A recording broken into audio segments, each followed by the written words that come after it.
What about the studies on onions?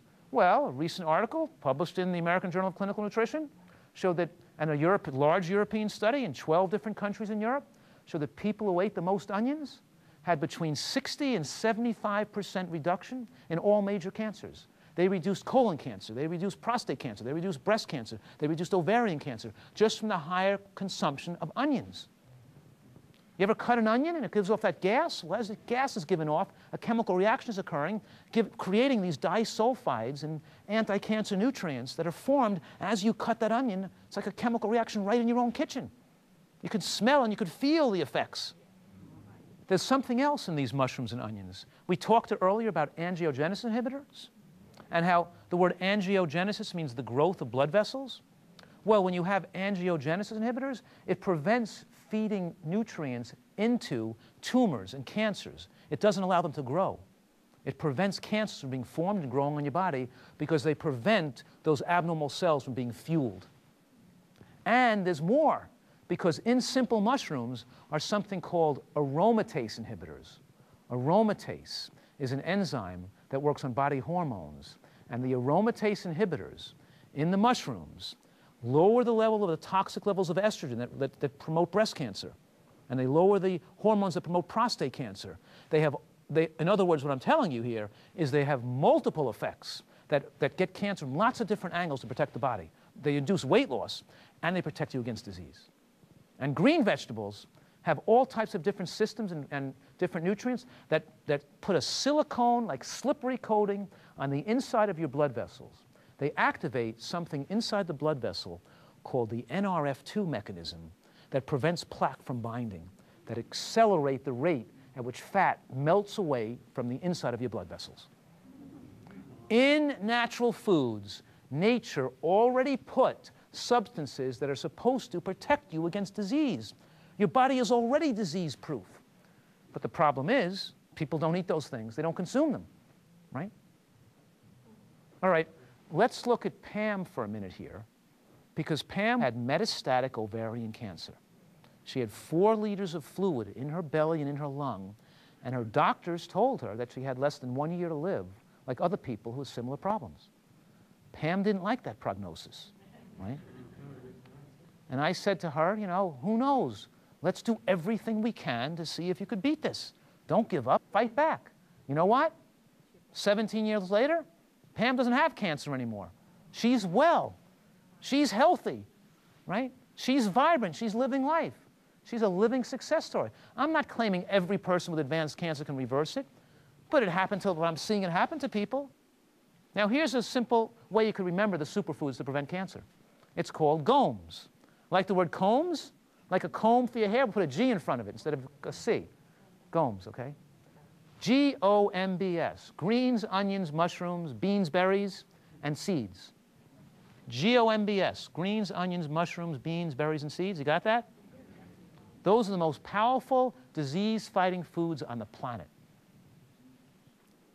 And when you eat these foods, you know, we talked about how all these foods protect against disease independently, but when you mix them together in the same diet style, can you imagine the type of cancer protection and disease protection we're going to get here? When I say we're going to win the war against cancer and we can win the war right now, is this some crazy idea that I'm a total flake, right? No, it's putting together the science from the nutritional scientific literature and showing people how they can make it taste delicious, right?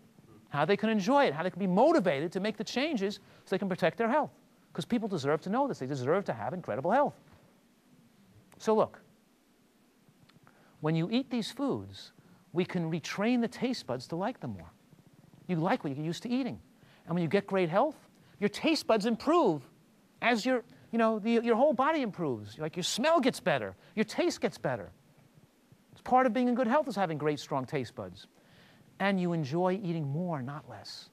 Like we can make a great tasting soup on the weekend. You take it for work with you every day. Maybe put some carrot juice in the soup. Put onions and mushrooms in the soup. Put green vegetables in. Put all the spices and herbs and all the ways to make it taste great. Make a knock your socks off, great tasting mushroom bean onion soup, right? And you can have nice desserts. Maybe a dessert with frozen strawberries, you know, with whipped up into like a sorbet or a frozen mango, a little coconut. Retrain and strengthen your taste buds and learn to prefer healthy eating, right? Like these other people did. And what happens when people do this? What happens when they have diseases and they do it? They can often get better. Most often they get well. Because the body is always trying to make itself get well again. It's always fighting for your health. The body is there. It's already a self-repairing, self-healing machine if you fuel it properly. We can take this science and we can apply it to have a life that's longer and more pleasurable, that couldn't have happened to our ancestors, that couldn't have happened at earlier points in human history. We didn't know as much as we know now. We're in the nutritional science is advanced, and we can take this new science and apply it in our lives. John Pelakowski has been a patient of mine. He's been a patient of mine since the early 90s. When he came to me at the age of 72, 18 years ago, he had triple vessel disease in his heart. He had blockages in his heart. He had chest pain. The cardiologist did stress tests and angiograms, showed the blockages in his heart, and told him he needed angioplasty. So he followed to the T what I told him to do. He dropped about 30, 40 pounds the first 3 or 4 months. He went back to the cardiologist, said, I'm feeling well. I can walk without pain. The cardiologist said to him, I've never seen a person reverse their heart disease like this. I never saw somebody completely reverse their heart disease without, like you did. Well, why didn't you see a lot of people? I see people like this all the time. As a cardiologist, you should be seeing hundreds of people that reverse their heart disease through natural means.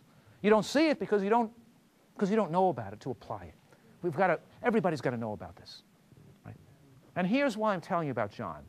He didn't just get rid of his heart disease, which of course is gone, but he's been my patient now for the last 18 years after he got rid of his heart disease. And now he's 90 years old. And now he's chopping wood in his backyard. He's climbing the roof on ladders, repairing the roof of his house. He's physically fit, slim, fit, in great shape at 90, and he's not near the end of his life. And he doesn't have heart disease. It's not from aging. Water runs off a waterfall and hits a rock. And after 20,000 years, the rock splits in two and breaks apart. The water hit the rock, and eventually it wore it down, right? Well, that's how these diseases occur. That's how heart disease occurs.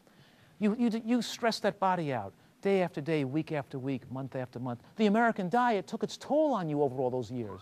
But just like John Pelakowski, the minute he changed his diet, he starts getting better and better and better as time goes on. As he's getting older, he's getting healthier.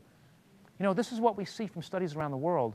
We see that primitive cultures with long-lived populations, their most elderly members of those populations have the same blood pressure as children in the same area, in the same tribe, or in the same group. In other words, it's not natural to have blood pressure rise as you age. That's unnatural. It's not natural to develop heart disease as you get older. That's unnatural. Why don't you achieve incredible health, right? You can do this. These people aren't superheroes. They're not like people with willpower of iron that nobody could do this. Every one of these people I'm showing you, there are hundreds of people like that and thousands all over the country who've achieved a personal victory through this type of program. This personal victory for yourself, for your family, and people, and you relive that victory every day. You relive that victory because people look at you and they use you as a role model, and you affect other people around you. And they think that if you can do it, I can do it too. And you get that secondary victory from the positive effect you have on people in your own environment. It makes your life incredibly valuable. And remember here, never forget that your health is your greatest wealth. I'm wishing you a long and pleasurable life. It can be yours. Thank you.